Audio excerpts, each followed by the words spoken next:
MKU എന്ന് പറഞ്ഞാൽ എന്താണ്? മോർ നോളജബിൾ അതേഴ്സ് അല്ലെ? More knowledgeable others. വായന, എഴുത്ത് എന്നിവ എന്ന് പറയുന്നത് ഏത് പ്രായത്തിലുള്ളതാണെന്ന് ചോദിക്കും. Download now CC Learning app.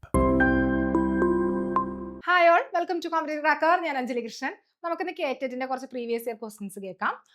അപ്പം നമുക്കറിയാം ഏറ്റവും ഇമ്പോർട്ടൻ്റ് ആയിട്ടുള്ള ഏരിയാസുകളാണ് നമുക്ക് ഈ ഇവാലുവേഷൻ, സൈക്കോളജി ആ ഒരു ഏരിയയിൽ വരുന്ന ഇവാലുവേഷൻ എന്ന് പറയുന്ന ഒരു ഏരിയാസ്, അതുകൂടാതെ സോഷ്യോ കോഗ്നിറ്റീവ് കൺസ്ട്രക്റ്റിവിസം എന്ന് പറയുന്ന ഏരിയ. അപ്പം അങ്ങനെ കുറച്ചധികം ഹോട്ടായിട്ടുള്ള കുറച്ച് ഏരിയാസുകളുണ്ട്. ആ ഏരിയാസ് ചോദിക്കുന്ന കുറച്ച് ക്വസ്റ്റ്യൻസുകളാണ്. അപ്പൊ ഫസ്റ്റ് ക്വസ്റ്റ്യൻ ഇതാണ്, നോക്കിക്കോളാം. പഠന പ്രവർത്തനങ്ങൾ നടക്കുമ്പോൾ തന്നെ അതിന്റെ ഫലപ്രാപ്തി വിലയിരുത്താൻ നടത്തുന്നത് ഏത് തരം വിലയിരുത്തലാണ് എന്നാണ് ചോദിക്കുന്നത്. അപ്പൊ നമുക്ക് അസസ്മെന്റ്, ഇവാലുവേഷൻ ആൻഡ് അസസ്മെന്റ് എന്ന് പറയുന്ന ഒരു ഏരിയ ഉണ്ട് അല്ലെ? Evaluation and assessment.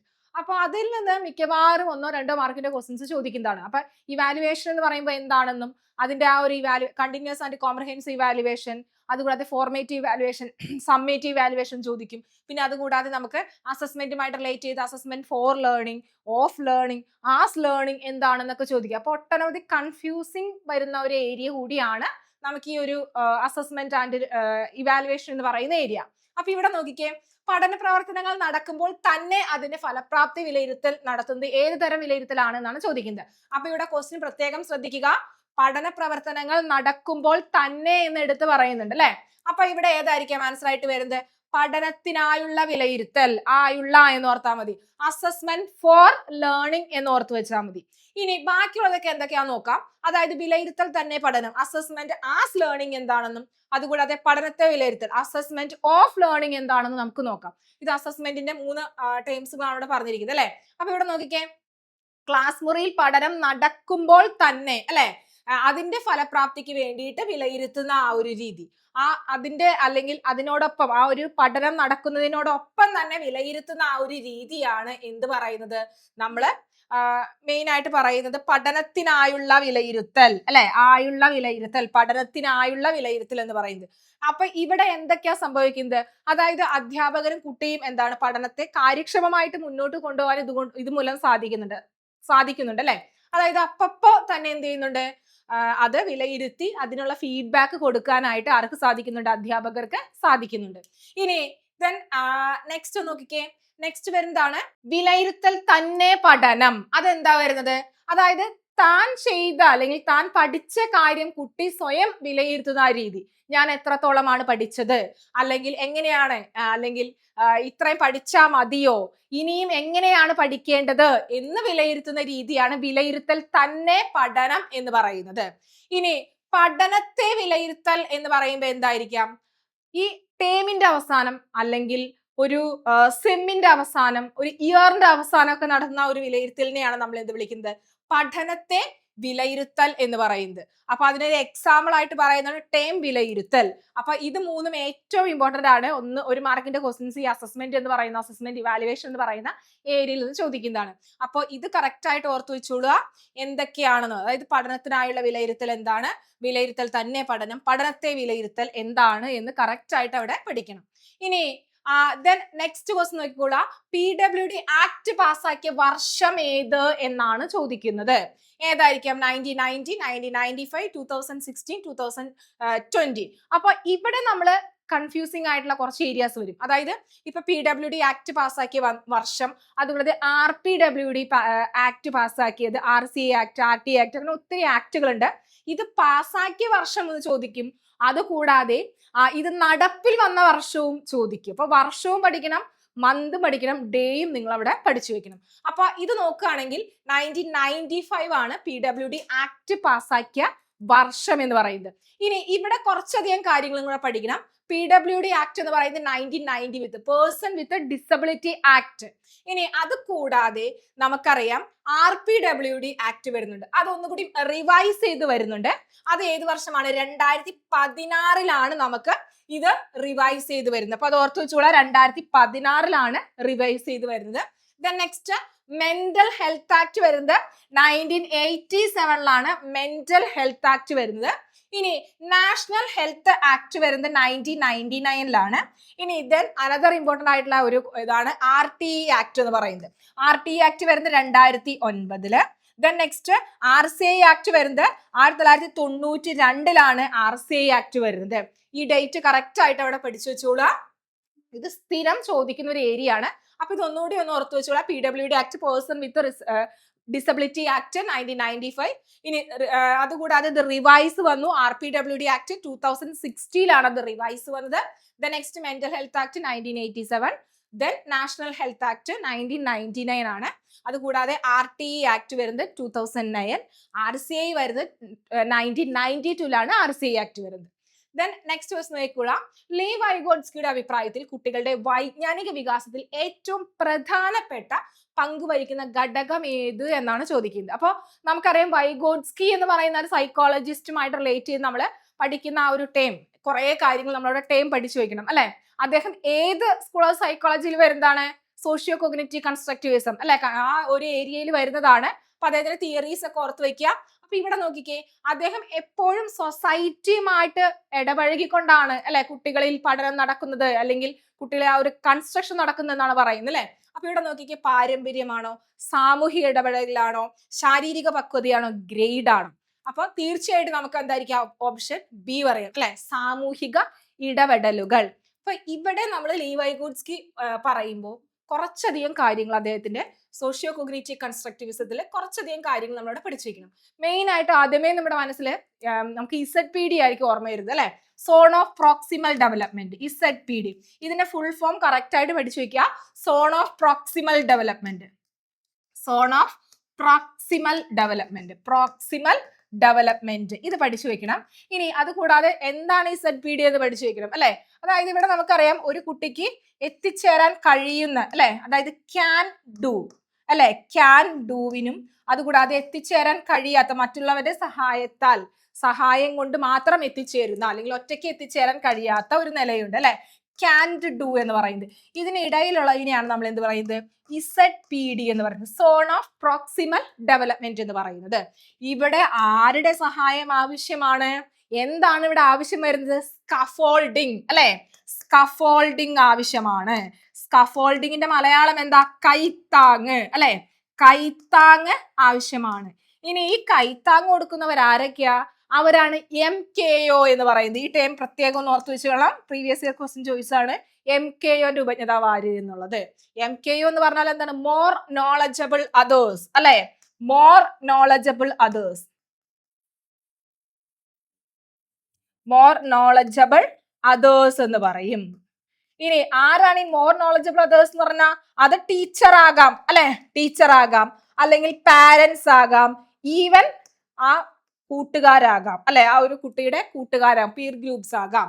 അപ്പൊ ഇവരൊക്കെയാണ് നമുക്ക് MKOസിൽ വരുന്നത്.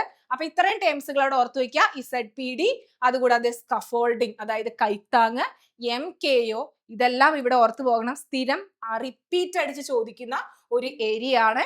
നെക്സ്റ്റ് നോക്കിക്കേ, നെക്സ്റ്റ് വരുന്ന ക്വസ്റ്റ്യൻ ആണ്. ക്വസ്റ്റ്യൻ നോക്കിക്കോള. ഒരു കുട്ടി ഗണിതക്രിയകൾ ചെയ്യുമ്പോൾ ആവർത്തിച്ച് തെറ്റുകൾ വരുത്തുന്നു. ഒരു ടീച്ചർ എന്ന നിലയിൽ നിങ്ങൾ ഈ പ്രശ്നം എങ്ങനെ പരിഹരിക്കും? ഈസി ആയിട്ട് പറയാം അല്ലെ, നമുക്ക് പെഡഗോജിക്കൽ ടൈപ്പ് ഓഫ് ക്വസ്റ്റ്യൻ ആണ്. അവിടെ എന്തായിരിക്കാം? തെറ്റിലേക്ക് നയിക്കുന്ന പ്രയാസം തിരിച്ചറിയാൻ കുട്ടിയെ പ്രാപ്തമാക്കുക എന്നുള്ളതാണ് അവിടെ വരുന്നത് അല്ലെ. ഇനി നെക്സ്റ്റ് ഒരു ക്വസ്റ്റ്യൻ നോക്കിക്കോള. താഴെ പറയുന്നവയിൽ ഏതാണ് കുട്ടിയുടെ പഠനത്തെ സ്വാധീനിക്കുന്ന ഒരു സാഹചര്യ ഘടകമായിട്ട് കണക്കാക്കുന്നത്? സാഹചര്യ ഘടകമാണ്, അതവിടെ പ്രത്യേകം ഓർത്ത് വെച്ചോളണം. ബുദ്ധിശക്തി, ശാരീരികാരോഗ്യം, ബോധന രീതികൾ, വിഷയത്തോടുള്ള താല്പര്യം, അതേതായിരിക്കാം? ബോധന രീതികൾ അല്ലെ, ബോധന രീതികളാണ് സാഹചര്യ ഘടകമായിട്ട് അവിടെ വരുന്നത്. ഇനി നെക്സ്റ്റ് നോക്കിക്കോളാം. ചിത്രം വരച്ച് നിറം നൽകലിനോട് 5+ വയസ്സ്, 5-ൽ കൂടുതൽ, അതായത് 5-ൽ കൂടുതൽ വയസ്സിൽ കുട്ടി കൂടുതൽ താല്പര്യം കാണിക്കുന്നു. ഇത് ഏത് വികസനത്തെയാണ് സൂചിപ്പിക്കുന്നത് എന്നാണ് ചോദിക്കുന്നത്. അതായത് നോക്കിക്കേ, ഭാഷാപരം, സാമൂഹികപരം, സ്ഥൂലപേശി വികസനം, സൂക്ഷ്മപേശി വികസനം. ഇവിടെ ഏതായിരിക്കാം വരിക? ചിത്രം വരച്ച് നിറം നൽകൽ, ചിത്രം വരയ്ക്കുക, നിറം കൊടുക്കുക എന്നാണ്. അതായത് 5 വയസ്സ് പ്ലസ് ഉള്ള കുട്ടികൾ, അവരുടെ ആ ഒരു ഏത് വികാസ മേഖലയാണ് ചൂണ്ടിക്കാണിക്കുന്നത്? അതിന്റെ ആ ഒരു വികാസ മേഖലയുടെ ഡെവലപ്മെന്റ് ആണ് ചൂണ്ടിക്കാണിക്കുന്നത് എന്നാണ് ചോദിക്കുന്നത്. ഏതായിരിക്കാം?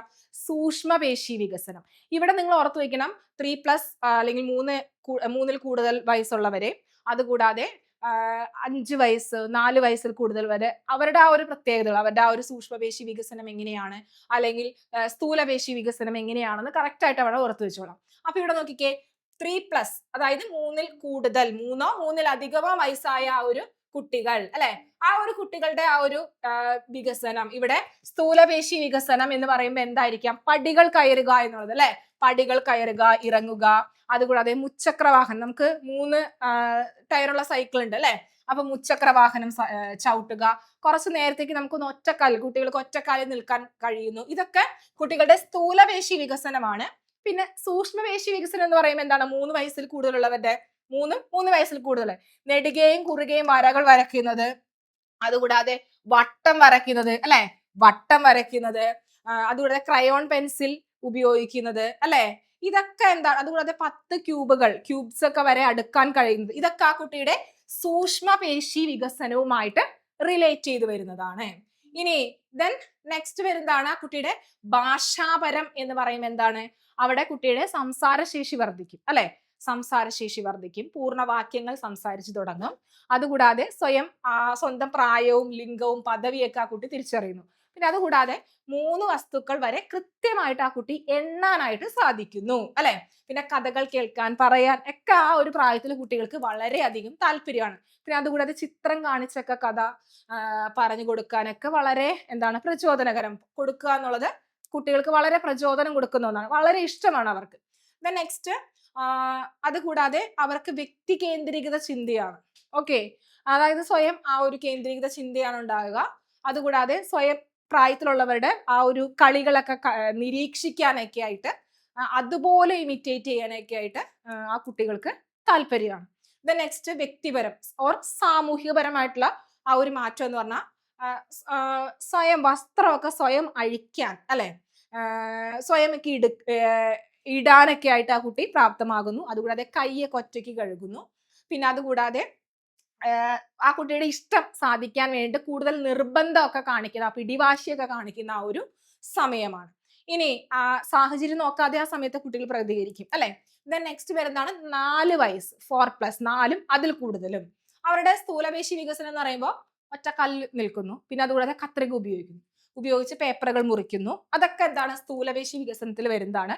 സൂക്ഷ്മപേശി വികസനത്തിലോ ഈ ചതുരം, അതുകൂടാതെ അവിടെ അധിക ചിഹ്നം പ്ലസ്, അതുകൂടാതെ ഹരണം, ഇതൊക്കെ എന്താണ്? വരയ്ക്കാനായിട്ട് സാധിക്കുന്നു. 2 മുതൽ 4 വരെ അവയവങ്ങളോട് കൂടിയ മനുഷ്യനെ വരയ്ക്കാനായിട്ട് ആ കുട്ടിക്ക് സാധിക്കുന്നുണ്ട്. അപ്പൊ ആ കുട്ടികളുടെ വര എന്ന് പറയുമ്പോൾ ഇതിങ്ങനെയൊക്കെ വരയ്ക്കും അല്ലെ, ഇങ്ങനെയൊക്കെ ചിഹ്നങ്ങളൊക്കെ വരച്ച് കൈകാലൊക്കെ സിമ്പിൾ ആയിട്ടുള്ള ഒരു മനുഷ്യനെ വരയ്ക്കും.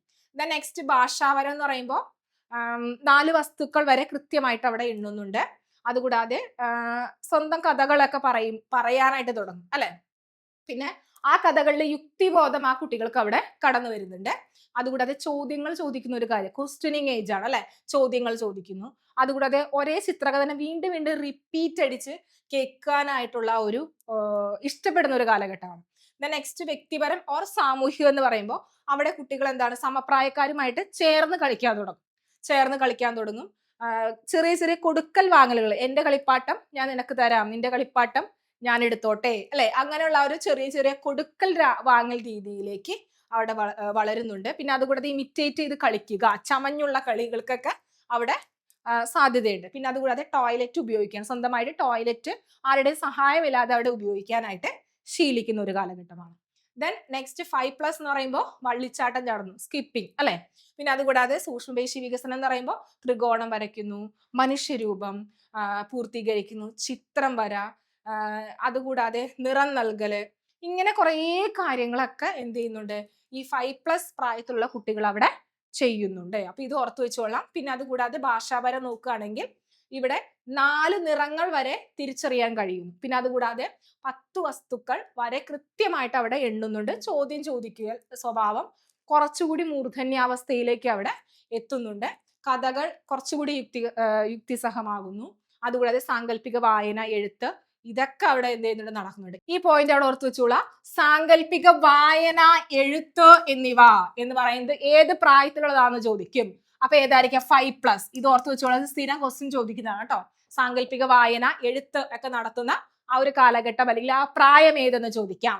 ദെൻ നെക്സ്റ്റ് വ്യക്തിപരം ഓർ സാമൂഹികം. അവിടെ എന്തായിരിക്കും പ്രത്യേകത? സ്വന്തമായിട്ട് വസ്ത്രം ധരിക്കുന്നു, അഴിക്കുന്നു, അല്ലെ? കൂട്ടുകാരുടെ താല്പര്യം, കളിക്കാനായിട്ടുള്ള താല്പര്യം അവിടെ വർദ്ധിക്കുന്നു, കളിപ്പാട്ടങ്ങൾ അങ്ങോട്ടും ഇങ്ങോട്ടൊക്കെ പങ്കുവെക്കുന്നു, വീട്ടിലെ കാര്യങ്ങൾ ചെയ്യുന്നു, പരാതി പറയാനുള്ള പ്രവണതയൊക്കെ അവിടെ കൂടുന്ന ഒരു കാലഘട്ടമാണ്. ഇനി ഒരു നെക്സ്റ്റ് ഒരു ക്വസ്റ്റ്യൻ നോക്കിക്കോളാം. സയൻസ് ആൻഡ് ഹ്യൂമൻ ബിഹേവിയർ എന്ന കൃതിയുടെ കർത്താവ് ആര് എന്നാണ് ചോദിക്കുന്നത്. സയൻസ് ആൻഡ് ഹ്യൂമൻ ബിഹേവിയർ ഏതായിരിക്കാം? BF സ്കിന്നർ, പാവ്ലോവ്, തോണ്ടേക്ക്, പിയാഷെ. ഇവിടെ ഏതായിരിക്കും ആൻസർ ആയിട്ട് വരുന്നത്? BF സ്കിന്നർ ആണ് സയൻസ് ആൻഡ് ഹ്യൂമൻ ബിഹേവിയർ എന്ന് പറയുന്ന കൃതിയുടെ കർത്താവ്. അപ്പൊ ഇവിടെ നമ്മൾ ഓരോ സൈക്കോളജിസ്റ്റിന്റെ പ്രധാനപ്പെട്ട കൃതി ഏതാണ്, അവരുമായിട്ട് റിലേറ്റ് ചെയ്ത് വരുന്ന തിയറീസുകൾ ഏതെല്ലാം എന്ന് അവിടെ പഠിക്കണം.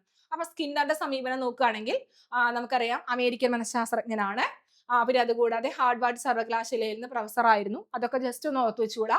ഇവിടെ നിങ്ങൾ ഏറ്റവും ഇമ്പോർട്ടന്റ് ആയിട്ട് ഓർത്തു വെക്കേണ്ട പ്രധാനപ്പെട്ട കൃതികളാണ് അവിടെ ഓർത്തു വെക്കേണ്ടത്.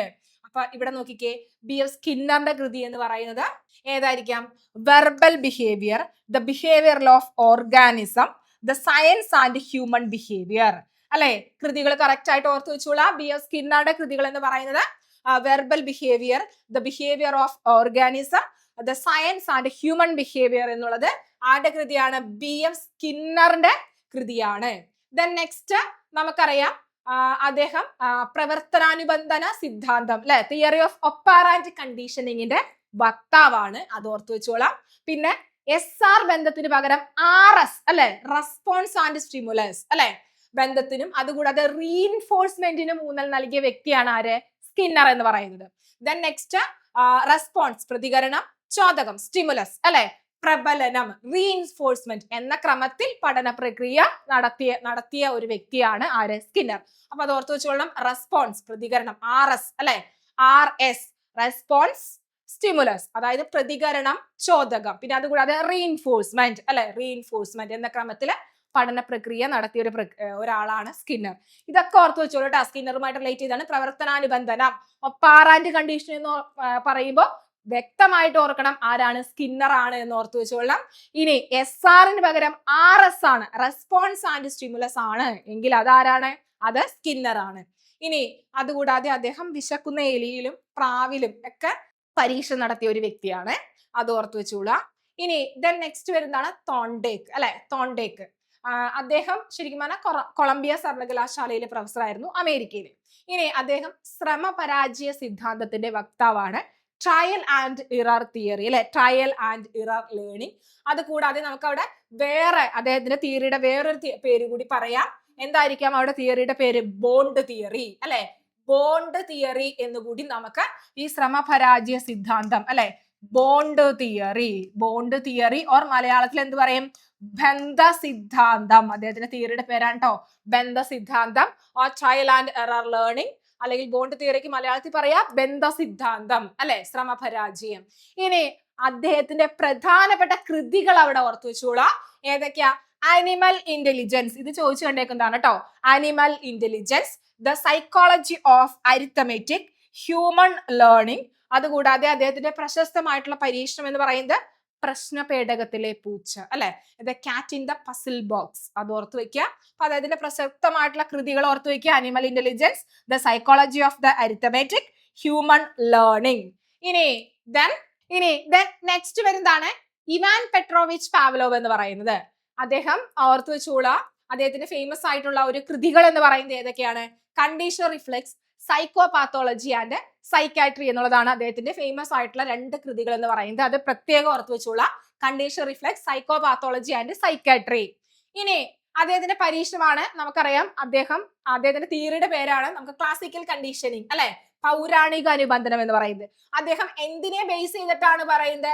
SRനെ, അല്ലെ, സ്റ്റിമുലസ് ആൻഡ് റെസ്പോൺസിനെ ബേസ് ചെയ്തിട്ടാണ്. ചോദക പ്രതികരണം, അല്ലെ, ചോദക പ്രതികരണത്തിനെ അടിസ്ഥാനമാക്കിയാണ് അദ്ദേഹം അവിടെ തിയറി ഉണ്ടാക്കിയിരിക്കുന്നത്. അപ്പൊ നമുക്കറിയാം ഒരു അൺകണ്ടീഷണൽ സ്റ്റിമുലസിനെ എന്താക്കി മാറ്റാണ്? അവിടെ കണ്ടീഷൻഡ് സ്റ്റിമുലസ് ആക്കി അവിടെ മാറ്റാണ് ചെയ്യുന്നത്, അല്ലെ.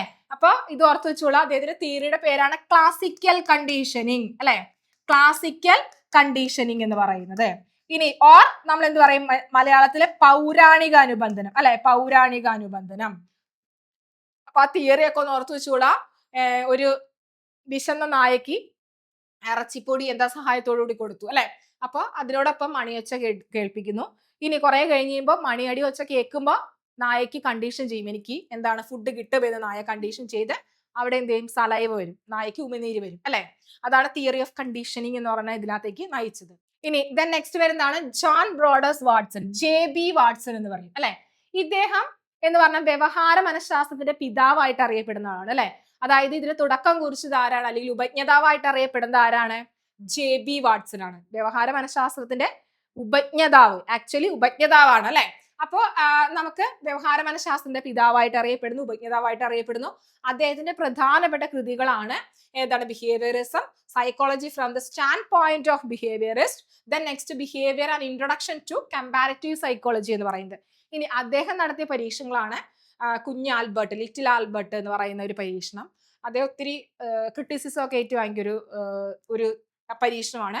പിന്നെ അതുകൂടാതെ ഒരു വെളുത്ത എലിയെ, മുയലിനെ, കുരങ്ങിനെ, മുഖം മൂടിയെ, കത്തുന്ന കടലാസിനെ തൊടാൻ ശ്രമിക്കുമ്പോൾ ഭീതിജനകമായ ശബ്ദം കേൾപ്പിച്ച് നടത്തിയ ഒരു പരീക്ഷണം. ഓക്കെ. ദെൻ നെക്സ്റ്റ് ചുവന്ന ബൾബ് കത്തിയ ഉടനെ ആടിന്റെ കാലിൽ ഷോക്ക് നൽകിക്കൊണ്ടുള്ള ആ ഒരു പരീക്ഷണം. ഇതൊക്കെ. ഇനി ദെൻ നെക്സ്റ്റ് വരുന്ന അനദർ ഇമ്പോർട്ടന്റ് ആയിട്ടുള്ള ഒരു സൈക്കോളജിസ്റ്റ് ആണ് പിയാഷെ എന്ന് പറയുന്നത്. ഇദ്ദേഹത്തിന്റെ പ്രധാനപ്പെട്ട കൃതികളൊന്നും നോക്കി വെച്ചോളാം. The moral judgement of the child, then next വരുന്നത് ന്യൂ മെത്തേഡ്, സൈക്കോളജിക്കൽ ഫൗണ്ടേഷൻ. ഇനി ദെൻ നെക്സ്റ്റ് മോഡേൺ എഡ്യൂക്കേഷൻ, അതുകൂടാതെ the child's conception of the numbers, the origin of the intelligence in children. ഇത് അദ്ദേഹത്തിന്റെ ഫേമസ് ആയിട്ടുള്ള കൃതികളാണ്. The moral judgement of the child, new method, psychological foundation, modern education, the child's conception of the numbers. ഇനി the origin of the intelligence in children. ഇനി തീർന്നിട്ടില്ല, നോക്കിക്കോളാം. Then next വരുന്നതാണ് the child construction of reality, the growth of logical thought, the science of education and psychology of the child. Then next the understand is to invent, the sociological studies. ഇത്രയാണ് അദ്ദേഹവുമായിട്ട് പിയാഷെയുമായിട്ട് relate ചെയ്ത് വരുന്ന ആ ഒരു അദ്ദേഹത്തിന്റെ പ്രധാനപ്പെട്ട കൃതികൾ എന്ന് പറയുന്നത്. ഇത്രയും കൃതികൾ കറക്റ്റ് ആയിട്ട്, ഇത് മാത്രമല്ല നമുക്ക് ഒട്ടനവധി സൈക്കോളജിസ്റ്റിന്റെ അവിടെ കൃതികൾ ഓർത്തു വയ്ക്കണം. ഇതൊരു എക്സാമ്പിൾ ആണ്. അപ്പൊ ഇനി അങ്ങോട്ട് ഒട്ടനവധി സൈക്കോളജിസ്റ്റിന്റെ കൃതികൾ, ആ ഓരോ കൃതികൾ പരാമർശിച്ചിട്ട് അത് ഏത് സൈക്കോളജിസ്റ്റ് ആണെന്ന് ചോദിക്കും അല്ലെ. അപ്പൊ അതെല്ലാം അവിടെ പഠിച്ചു പോകണം. ഓക്കെ. അപ്പൊ നമുക്ക് നമ്മുടെ അടുത്ത ലക്ഷ്യം കേറ്റിട്ട് ആണ്. ഉടനെ തന്നെ റിസൾട്ട് വരും അല്ലെ, റെക്ടിഫൈഡ് ആൻസർ കീ വന്ന റിസൾട്ട് വരും. ദെൻ അത് കഴിഞ്ഞിട്ട് നമുക്ക് എക്സാം വരാനിരിക്കുന്നു. നമുക്കറിയാം, നമുക്ക് സർവീസിലിരിക്കുന്നവർക്കും അല്ലാതെ ആയിട്ടുള്ള കോമൺ എക്സാംസുകൾ ഇനി ഈ 2 പ്രാവശ്യമായിട്ട് വന്നു പോകുന്നുണ്ട്. നമ്മുടെ കോമ്പറ്റേറ്റീവ് ക്രാക്കറിൽ ഇതിനെ ബേസ് ചെയ്തിട്ടുള്ള പുതിയ ബാച്ചുകൾ സ്റ്റാർട്ട് ചെയ്യുന്നുണ്ട്. അപ്പോൾ കാറ്റഗറി 1, 2, 3, 4ലേക്കുള്ള ആ ഒരു കോഴ്സ് പുതിയതായിട്ട് ഇവിടെ ആരംഭിച്ചു കഴിഞ്ഞിരിക്കുകയാണ്. അപ്പോൾ കൂടുതൽ വിവരങ്ങൾക്ക് ഒന്ന് കോൺടാക്ട് ചെയ്യുക 8589083568. അപ്പോൾ നമ്മുടെ ഫീച്ചേഴ്സ് പറയാൻ നമുക്കറിയാം, റെക്കോർഡിംഗ് ക്ലാസ്സസ് ഉണ്ട്, അതുകൂടാതെ വീക്കിലി നമുക്ക് ലൈവ് ക്ലാസ്സുകൾ അവൈലബിൾ ആണ്, അതുകൂടാതെ വീക്കിലി എക്സാംസ് ഉണ്ട്. ഓൾ റെക്കോർഡിംഗ് ക്ലാസ്സിൻ്റെ ഉള്ള റെക്കോർഡിംഗ് ക്ലാസ്സിൻ്റെ കൂടെ നോട്ട്സുകൾ അവൈലബിൾ ആണ്. അതുകൂടാതെ നമുക്ക് എക്സാംസുകൾ എല്ലാ വീക്കിലെയും എക്സാംസുകൾ ചെയ്ത് നോക്കാനായിട്ട് പറ്റും. അപ്പോൾ അതുകൂടാതെ നമുക്കൊരു പേഴ്സണൽ മെന്ററുടെ സഹായത്തോടു കൂടി നമ്മളൊരു സിലബസ് ബേസ് ചെയ്ത് ഒരു ടൈം ടേബിൾ ഓറിയന്റഡ് ആയിട്ടാണ് പഠിക്കുന്നത്. അപ്പോൾ നമുക്ക് ഇൻട്രസ്റ്റിംഗ് ആയിട്ടുള്ളവർ ഒന്ന് കോൺടാക്ട് ചെയ്യുക 8589083568. അതുകൂടാതെ നമുക്ക് നമ്മുടെ ആ ഒരു ആപ്പ് നമുക്ക് ഡൗൺലോഡ് ചെയ്തെടുക്കാനായിട്ട് സാധിക്കും, ലേണിംഗ് ആപ്പ്. അപ്പോൾ നമുക്കവിടെ മോക്ക് ടെസ്റ്റുകളും ഫ്രീ ക്വിസ്, കറന്റ് അഫയേഴ്സ് ഒക്കെ നമുക്ക് ഇതിലൂടെ നമുക്ക് കിട്ടുന്നതായിരിക്കും. അപ്പോൾ വീഡിയോ ഇഷ്ടമായെങ്കിൽ ലൈക്ക് ചെയ്യുക, ഷെയർ ചെയ്യുക, സബ്സ്ക്രൈബ് ചെയ്യുക. Thank you. Download now. CC Learning App.